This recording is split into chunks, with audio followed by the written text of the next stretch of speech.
My understanding of my own consumer behavior presented by Bell Lee. Purchase situation. One important concept that I notice in my spending habits is purchase situation, or how the context of where and when I shop influence my decisions. According to consumer behavior building marketing strategy, marketers use this understanding to craft a more effective experiences that lead to purchases. For example, some of my impulse buy were completely tied to the moment, like the Baby Yoda plushie at Disney, which tapped into nostalgia, or the concert t-shirt I didn't plan to buy but grabbed because of the energy of how the show made me feel. Even small purchases like coffee or a theme park t-shirt felt like they completed the experience because of the atmosphere. It really shows how marketers use emotion, ambiance, and timing to influence us.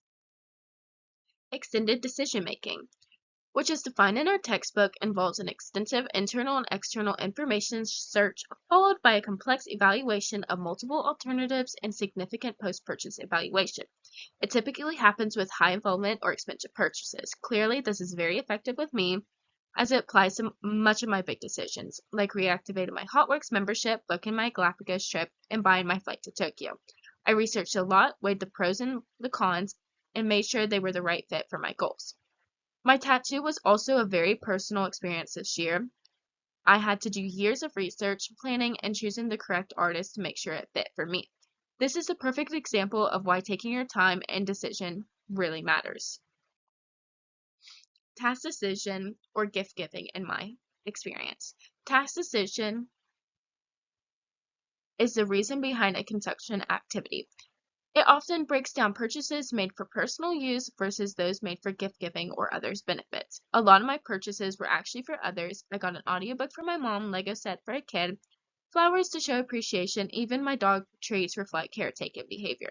These are great examples of how buying isn't always about self-indulgence, but it's also about the relationships, responsibilities, and social norms that marketers know how to target.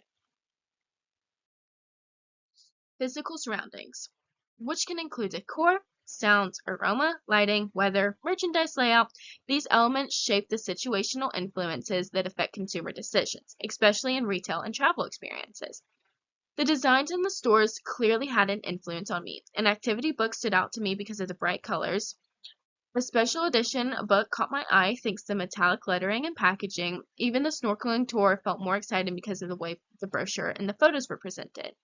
Marketers know the right environment can make us say yes to something even though we might not have planned to buy it.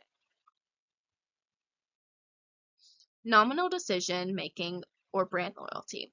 Nominal or habitual decision making is when we make a purchase with little thought.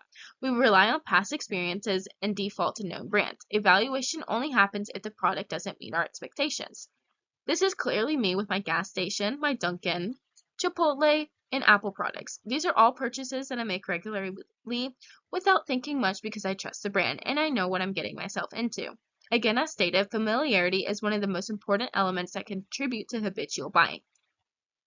Our consumers tend to gravitate towards an item or brand that they know they particularly have a good reputation with. Finally, in my final reflecting on my purchases and consumer behavior, I realized just how much emotion, routine, identity can influence the way that I spend my money.